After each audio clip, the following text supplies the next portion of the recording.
আমি অসম ক্ৰিকেট সন্থাই সঁচাকৈ গৌৰৱ অনুভৱ কৰিছোঁ যে উমা চেত্ৰী ডাঙৰীয়ানী যি বিজয়ী ভাৰতীয় মহিলা দলৰ তাই সদস্য হৈ আছিলে আৰু তাই বিজয়ী হৈ ঘৰলৈ ঘূৰি আহিলে আৰু আমি আজি অসম ক্ৰিকেট সন্থাই ধুনীয়াকৈ তাইক আমাৰ ক্ৰিকেট সন্থাৰ যি আমাৰ কাৰ্যালয় আমাৰ অডিটৰিয়ামত তাইক সম্বৰ্ধনা জনোৱা হ'ল। অকল অসম ক্ৰিকেট সন্থাই নহয়, অলিম্পিক এছ'চিয়েশ্যন, বিভিন্ন দল সংগঠন, বিভিন্ন অন্য জিলা ক্ৰীড়া সন্থা, বিভিন্ন বহুতখিনি মানুহ আজি বহুত ৰাইজ ওলাই আহিছে, প্ৰায় 2-3 হাজাৰ ব্যক্তি তাইক আজি সম্বৰ্ধনা জনাইছে আৰু আমি এছিয়া আজি তাই এটা 51 লাখ ৰুপিজৰ কেছ প্ৰাইজো ঘোষণা কৰিছোঁ। It's not about the money, but বস্তুটো হৈছে মই নকলেও ক'ব লাগিব, কাৰণ বহুত মানুহে আপোনালোকেও প্ৰশ্ন কৰিছে আমাৰ অসম ক্ৰিকেট সন্থাই ৰাতি সেইদিনা কিয় সম্বৰ্ধনা জনোৱা নহ'ল। নিশ্চয় যেনেকৈ আমাৰ বিভিন্ন দল সংগঠনৰ 4-5জন মানুহ গৈছে, আমাৰ 3জন মানুহ গৈছে, কাৰণ আমি সন্ধিয়া 5টা বজাত গম পাই আৰু মই আছোঁ নাহৰকটীয়াত, মই নাহৰকটীয়াৰ পৰা গুৱাহাটীলৈ মইতো 3 ঘণ্টাত আহি পাব সম্ভৱেই নহয় অহাটো। তো আমি সম্পাদকগৰাকীৰ ঘৰত ভতিজাক ঢুকাই, আজিও নাই তেখেত, কাৰণ নিজৰ ঘৰত যেতিয়া নিজৰ ভতিজাক ঢুকায়, তেখেত মাংগলিক কামত ব্যস্ত, ডেড বডি শিলিগুৰিত ঢুকাইছে, আনিব যাব লাগে। তো সেইকাৰণে আমি সম্পাদক আৰু যেতিয়া সভাপতি নাই, আমি অৱহেলা কাৰণে আমাৰ যি ৰাজীৱ ওঝা, আমাৰ যি মুকুতা ভট্টাচাৰ্য সদস্য, আমাৰ CEO সকলোকে তাইক আদৰণি জনাইছে যে আমি থুলমূলকৈও তাইক অকলে এৰি দিয়া নাই। তাই আজি দেৱজন শইকীয়া ডাঙৰীয়াই কৈছে তাই বিগত এপ্ৰিল মাহৰ পৰা, মানে এতিয়া নৱেম্বৰ, মানে 7-8 মাহ তাই বাহিৰত আছে। তাই ক'লে ছাৰ মই 2 দিন ঘৰলৈ যাম, মোৰ মা দেউতাক মনত পৰিছে, মই মা দেউতাক লগ কৰি আহোঁ। আৰু আমিও যিহেতু ৰাতি 1 বজাত সম্বৰ্ধনা দিয়া সম্ভৱ নহয় কাকো, আজি এই পৰিৱেশ এটাত হ'ব পাৰে নেকি, আপোনালোকেও ইমান ধুনীয়া সকলো মিডিয়া বন্ধুসকল ৰাইজ সংগত আহিব নোৱাৰে। তো আমি দিনৰ পোহৰত আজি তাই আজি গুৱাহাটী দিনত ভৰি দিছে, তো ৰাতি ঘৰলৈ গ'ল, কালি ৰাতি বোকাখাটৰ পৰা আহিছে। গুৱাহাটীত তাই ভেৰি ফাৰ্ষ্ট ডে তাই যেতিয়া ভৰি দিছে, আমি দিনৰ পোহৰত তাইক ৰাতিপুৱা লৈ আহিছোঁ, তাইক সম্বৰ্ধনা জনোৱা হৈছে, তাইক যি ৰেচপেক্ট দিব লাগে আমি তাইক আজি দিছোঁ। আৰু বাকী ক্ৰিকেটাৰসকলো আহিছে, তাই she is a motivation for our country, for our state. And উমাক মই সদায় কৈ আহোঁ, she is not in Gorkha, she is in এছএমিজ। প্ৰথম অসমীয়া যি ভাৰতত ক্ৰিকেট খেলিছে, ৰিয়ান পৰাও খেলিছে, কিন্তু ৰিয়ানতকৈ আগতে উমাই দলত স্থান পাইছিলে। আমি সদায় কওঁ যে উমা প্ৰথম অসমীয়া যি ভাৰতীয় দলত স্থান পাইছে, তো আমি সদায় উমাক অসমীয়া হিচাপে গণ্য কৰিছিলোঁ। কিন্তু মই আকৌ আহ্বান কৰোঁ যাতে তাইক গোৰ্খা, তাইক কোনোবা বেলেগ জনগোষ্ঠী, কোনোবা চাহ বাগান, কোনোবা মিচিং, চবেই নিজৰ জনগোষ্ঠী লৈ যাতে ৰাজনীতি নকৰে। তাই অসমীয়া থাকিব দিয়ক, এটা ক্ৰিকেটাৰ হ'ব দিয়ক। কাৰণ আজিৰ পৰা অসম ক্ৰিকেট সন্থাই তাইক গ্ৰুমিং কৰিব লাগিব। তাই আজিৰ পৰা তাই অসম ক্ৰিকেট সন্থাই তাক চাব লাগিব। তাই যি খেলা পৰিৱেশ, তাততো কোনো সংগঠনে তাইক খেলা পৰিৱেশ দিব নোৱাৰে।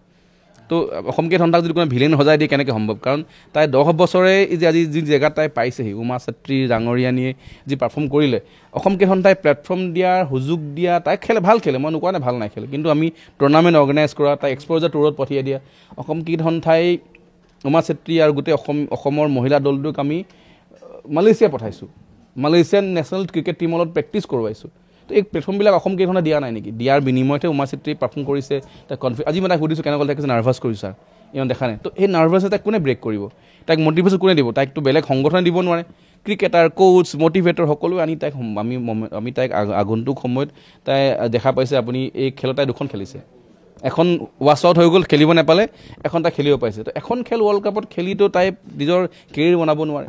আজি দেৱজন শইকীয়া ডাঙৰীয়া আছে, BCCI অলপ বেকআপ দিয়ে, কিন্তু তাইক আমি আৰু ভাল খেলা স্কোপ দিব লাগিব। উমা চেত্ৰীক আমি ভাল সুযোগ দিব লাগিব, উমা চেত্ৰীক আমি গ্ৰুমিং কৰিব লাগিব, উমা চেত্ৰীক আমি কেম্প দিব লগা আছে। আমাৰ যদি কিবা ইঞ্জুৰি হয়, আমাৰ BCCI এক্সপাৰ্টিজ মানুহ আছে, সেইকাৰণে আমি অসম ক্ৰিকেট সন্থাই তাইক আজি কেছ প্ৰাইজটো এটা মুমেণ্ট হয়, কিন্তু আজি সম্বৰ্ধনা আমি শেষ কৰাৰ পাছত মই ভাবোঁ যে তাইক এটা আমি সুবিধা দিব লাগিব আৰু ভাল খেল প্ৰদৰ্শন কৰা, যাতে উমাই আৰু গৌৰৱ কৰি আনে। মই কওঁ তাই নিজৰ ইণ্ডিভিজুৱেল পাৰফৰ্মেঞ্চ দেখাব বাকী আছে, আৰু তাই ভাল পাৰফৰ্মেঞ্চ দেখাব লাগিব। She is a part of the Indian winning team, but তাই আৰু ভাল খেলিব লাগিব, যাতে তাই ভৱিষ্যতে তাই মেণ্টৰ ধোনী, তাইও যাতে কালি ধোনী নিচিনা ইণ্ডিয়ান টিমৰ মহিলা দলৰ কেপ্টেইন হ'ব পাৰে। কাৰণ ছিনিয়ৰ প্লেয়াৰসকল এইজ হৈছে, লাহে লাহে ওলাই যাব, আমিতকৈ ওলাব, মন্দানা ওলাব পাৰে, তাৰ জেগা কোনে? ৰিচা ঘোষ ইমান ভাল উইকেট কিপাৰ, তাইৰ জেগা উমাই ল'ব লাগিব নহয়। তাৰ উমাক সেইকাৰণে উমাই প্ৰেক্টিচ কৰা, সেই প্ৰেক্টিচৰ সুবিধা তাইক এছিয়ে দিব, বা আমি এছিয়ে দিম তাইক। আমিতো গৈছোঁ, এছিয়ে পাৰিলে মানে সভাপতি মই নাহৰকটীয়াত 2 ঘণ্টাত কেনেকৈ হ'ব বাৰু?